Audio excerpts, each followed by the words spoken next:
Hello guys, welcome to my channel. আজকে দুপুরে লাঞ্চে হয়েছিল পাঁপড় আলু তরকারি, যেটা আমার কাকিমা প্রচণ্ড টেস্টি বানায়। তারপরে রাতের ফ্রাইড রাইস আর আলুর দম হবে, তাই জন্য আমি সবজিগুলো আগে থেকে কেটে রাখছিলাম। সবজি কাটতে কাটতে আমার হাতটা একটু কেটে গিয়েছে। তারপর সন্ধ্যের দিকে সব সবজিগুলো আগে থেকে ভেজে কমপ্লিট করে রাখছিলাম। তার সাথে এখানে চা বানিয়েছিলাম। চা খেয়ে সবজিগুলো ভাজা কমপ্লিট হয়ে যায়। তারপর সবজি ভেজে নিয়ে আজকে সন্ধ্যে দিতে চলে আসি। মা বাড়িতে নেই, তাই সন্ধ্যে দিয়ে দিয়েছিলাম আজকে। তাই মা মার বাড়ি থেকে নাড়ু এনেছিল, নারকেল নাড়ু।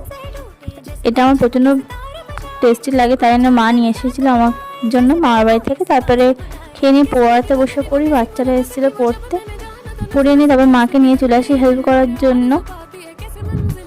সবজিগুলো আমি দিচ্ছিলাম, মা ভাতটা নেড়ে নিচ্ছিল।